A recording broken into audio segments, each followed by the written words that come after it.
Hello everyone, welcome back to my channel Puja Yadav 15। I hope दोस्तों आप सब अच्छे होंगे, अपने अपने घरों में मस्त होंगे, खुश होंगे, आबाद होंगे। बस हम आपसे यही दुआ करते हैं कि आप हमेशा अच्छे रहें, खुश रहें और हमारे साथ हमारे चैनल पर जुड़े रहें। आज हम बात करेंगे शादीशुदा जीवन के अंदर आप खुश कैसे रह सकते हैं, और वो कुछ पॉइंट मैं बताऊंगी आपको। अगर अपनी लाइफ के अंदर वो चीजें आप अपने जीवन में अगर लागू करते हैं तो आपकी जो शादीशुदा लाइफ है वो 100% बहुत अच्छी हो जाएगी। तो चलिए दोस्तों स्टार्ट करते हैं। अगर आप किसी के साथ रिलेशनशिप में हो, चाहे वो लड़का हो चाहे वो लड़की हो, तो आप चाहेंगे कि हम उससे शादी जरूर करें। जब कोई रिलेशन कोई इंसान बनाता है तो सोच समझकर बनाता है कि मुझे आगे चलकर इसके साथ कैसा रिश्ता रखना है, इससे शादी करनी है या सिर्फ इसको टाइम पास रखना है।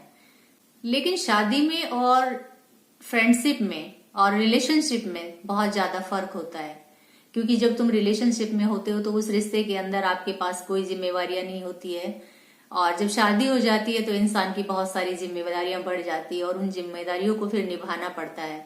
रिलेशनशिप के अंदर आपके पास ऐसी कोई बाउंडिंग नहीं होती है कि जो आपके ऊपर कोई ऐसा नियम लागू होता है कि आपको ये करना ही करना होता है। तो शादी वाला जीवन होता है वो फ्रेंडशिप वाले जीवन से बिल्कुल ही डिफरेंट होता है। यहाँ पर बात आती है कि शादी के बाद में जीवन आप कैसे जिए, आप कैसे खुश रह सकते हैं। वो कौन से पॉइंट है ऐसे कि जो हमें अपनी लाइफ के अंदर डालने चाहिए कि जिससे हमारी जो शादीशुदा लाइफ है वो बहुत ही खुशहाल हो सके, बहुत ही अच्छी तरह से चल सके। क्योंकि ये शादी आपकी जो रिलेशनशिप वाली नहीं है, जिसमें आपके पास कोई बाउंडिंग नहीं थी, कोई आपका काम का बोझ नहीं था, तो ऐसी लाइफ नहीं होती है। शादी वाली लाइफ जो है वो बहुत ही डिफरेंट होती है। तो इसके अंदर हमें क्या क्या करना चाहिए, इसमें फर्स्ट पॉइंट आता है कि अपने बारे में सिर्फ बातें करें। जब भी आप हस्बैंड वाइफ एक साथ होते हैं तो सिर्फ अपने और अपने बारे में बातें करें। किसी तीसरे इंसान को आप अपनी बातों के अंदर बिल्कुल भी नहीं लेकर आए, क्योंकि जो आपका अपना क्वालिटी टाइम स्पेंड करना चाहते हैं वो अगर किसी और इंसान की बातों में आप लग जाते हैं और उनके बारे में बातें करने लगते हैं तो वो जो आपने अपने लिए टाइम चुना था वो किसी और के लिए चला जाता है। और कभी कभी ऐसा भी होता है दोस्तों, आप किसी और की बात करते करते कोई ऐसी बात आ जाती है जिस पर आपका झगड़ा भी हो जाता है, क्योंकि जब आप दोनों का मत एक जैसा नहीं होता है, आप उस इंसान के बारे में कुछ और सोच रहे हैं और दूसरा पार्टनर उसके बारे में कुछ और सोच रहा है, क्योंकि वहां पर आपकी दोनों की सोच नहीं मिलती है और किसी और तीसरे इंसान की बात करते करते आपके बीच में झगड़ा हो जाता है। कई बार ऐसी सिचुएशन आती है, हमने भी अपनी लाइफ में ऐसी सिचुएशन कई बार देखी है कि हम किसी और की बात में इतने मशगूल हो जाते हैं और अपने लिए जो हमने टाइम निकाला था हम उसको बिल्कुल भूल जाते हैं। तो हमें ऐसी कोई चीजें नहीं करनी चाहिए। जब आप हस्बैंड वाइफ मिलते हैं, बैठते हैं, बातें करते हैं, तो सिर्फ वो टाइम सिर्फ आपका होना चाहिए। आपकी उन बातों के अंदर कोई तीसरा आदमी आता है और उसकी बात आप शुरू करते हो तो वो एक फिर झगड़े का कारण भी बन जाता है। कोई बीच में आर्गुमेंट हो जाती है आपकी और उसके बीच में ही फिर आपका झगड़ा शुरू हो जाता है। तो किसी तीसरे को अपनी लाइफ में ना लेके आए। उस टाइम पे जब आप अकेले हो, हस्बैंड वाइफ टाइम स्पेंड कर रहे हो, तो आपको वो टाइम सिर्फ अपने लिए ही निकालना है। दूसरों की बातें करके अपने बीच में झगड़े लाने से उस चीज से कोई फायदा नहीं है। तो आपको इन चीजों को बिल्कुल अवॉइड करना है। सेकेंड पॉइंट आता है दोस्तों, एक साथ झगड़ा कभी मत करना।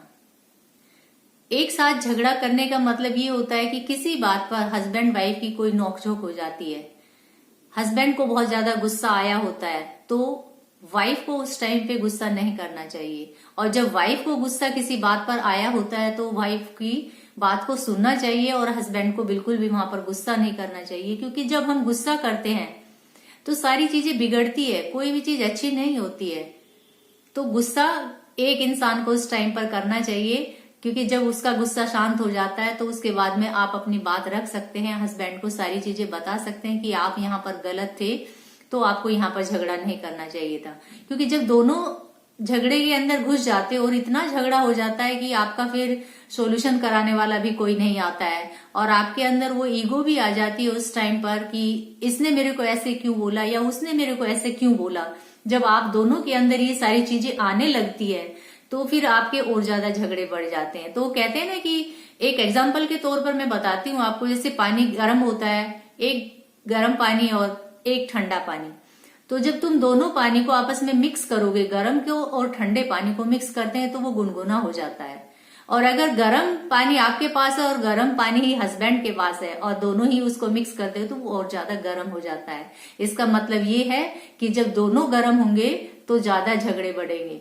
तो इसलिए यहाँ पर ये पॉइंट इसीलिए समझाया गया है कि एक तार नरम और एक तार गर्म।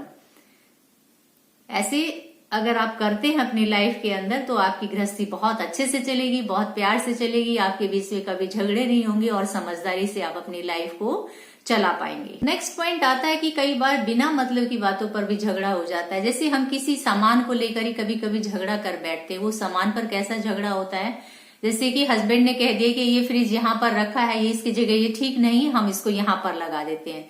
तो वाइफ उस बात को मानने की बजाय वो हस्बैंड को मना करती है, नहीं ये चीज यहाँ पर ठीक है, मैं इसको यहीं पर रखूंगी।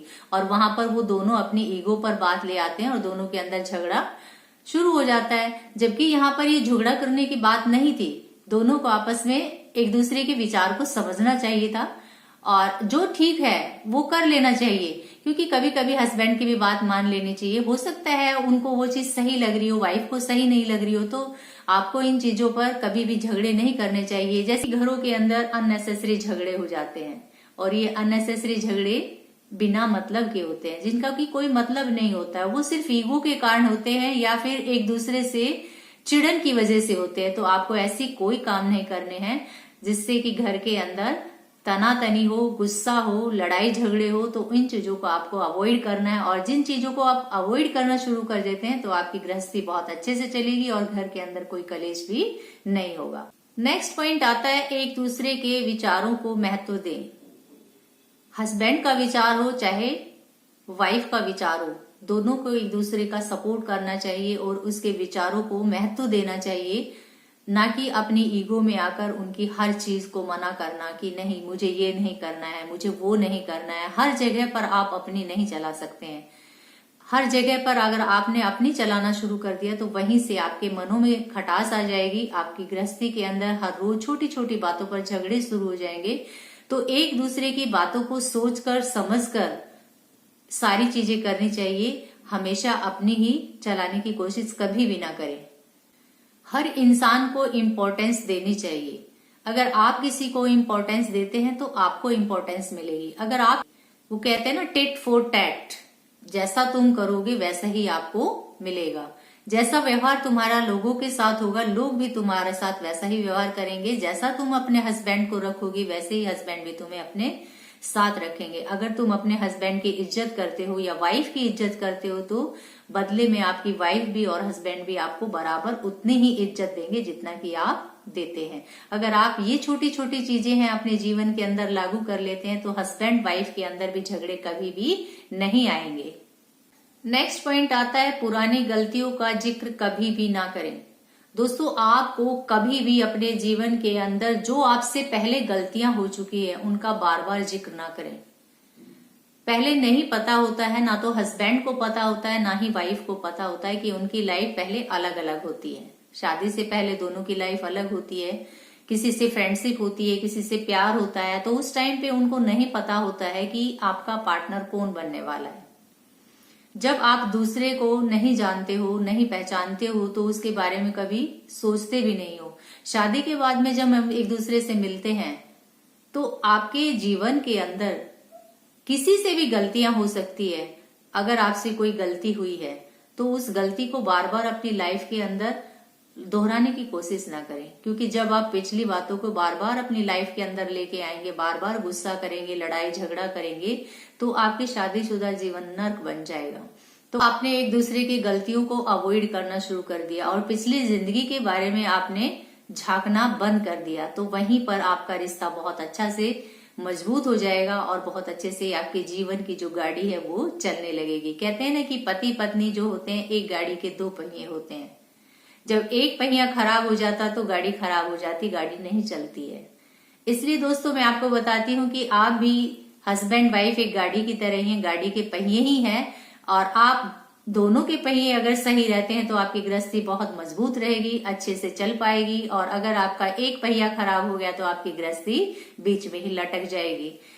हस्बैंड वाइफ को ये भी सोचना चाहिए कि शादी के बाद में उनके बच्चे हैं और उस टाइम पर आकर भी वो अगर झगड़ा करते हैं तो उन बच्चों पर उस चीज का बहुत बुरा असर पड़ता है और ये हस्बैंड वाइफ को, पति पत्नी को उन चीजों के बारे में बहुत अच्छे से सोचना चाहिए कि तुम्हारे झगड़े की वजह से तुम्हारे बच्चों की पढ़ाई पर, उनकी लाइफ पर, उनके माइंड पर इतना गंदा असर पड़ता है कि वो बेचारे कहीं के भी नहीं रहते हैं। क्योंकि जब बच्चों का मन पढ़ाई में नहीं रहता है, क्यों नहीं रहता है कि जब माँ बाप के झगड़े रात को बच्चे देखते हैं और दिन में वो स्कूल जाते हैं, पढ़ने जाते हैं, तो मन उनका नहीं लगता है पढ़ाई में। वो यही सोचते रहते हैं कि हमारे मम्मी पापा ऐसे क्यों लड़ते रहते हैं। तो यहाँ पर दोस्तों सिर्फ हस्बैंड वाइफ की नहीं, अपने बच्चों के बारे में भी आपको सोचने की बहुत ज्यादा जरूरत है। और जो लोग ये नहीं सोचते हैं उनकी शादीशुदा जीवन जो है वो बहुत ही गंदा हो जाता है, जो जीने के लायक नहीं बचता है। और लास्ट में उनके साथ क्या होता है कि यहां तक नौबत आ जाती है कि तलाक पर आ जाते हैं। तलाक से अगर बच्चे आपके बीच में हैं तो उन बच्चों पर बहुत गंदा असर पड़ता है, वो माँ बाप से अलग हो जाते हैं। ऐसी सिचुएशन अपनी लाइफ के अंदर दोस्तों कभी भी ना आने दे और अपने जो शादीशुदा जीवन है उसको बहुत अच्छे से, बहुत प्यार से चलाइए, बहुत खुशियों से। आपका घर भरा रहना चाहिए। आपके अंदर जो भी डिफरेंस है उन डिफरेंस को आप बिल्कुल खत्म कर दीजिए। क्या आपके भी पति पत्नी के झगड़े कभी होते हैं? अगर आपके होते हों तो मुझे कमेंट बॉक्स के अंदर जरूर बताना कि आपके झगड़े किस बात पर होते हैं और क्यों होते हैं। ये वीडियो दोस्तों आपको पसंद आई हो तो वीडियो को लाइक कीजिए, शेयर कीजिए और जितना हो सके उसको प्यार दीजिए, क्योंकि आपके सपोर्ट की वजह से मैं यहाँ तक हूँ। और आई होप दोस्तों ये वीडियो आपको पसंद आई होगी। अगर वीडियो जरा सी भी पसंद आई हो तो वीडियो को लाइक कीजिए, शेयर कीजिए और बहुत ज्यादा इस चैनल को अपना प्यार दीजिए। थैंक यू दोस्तों, मिलते हैं नेक्स्ट वीडियो में।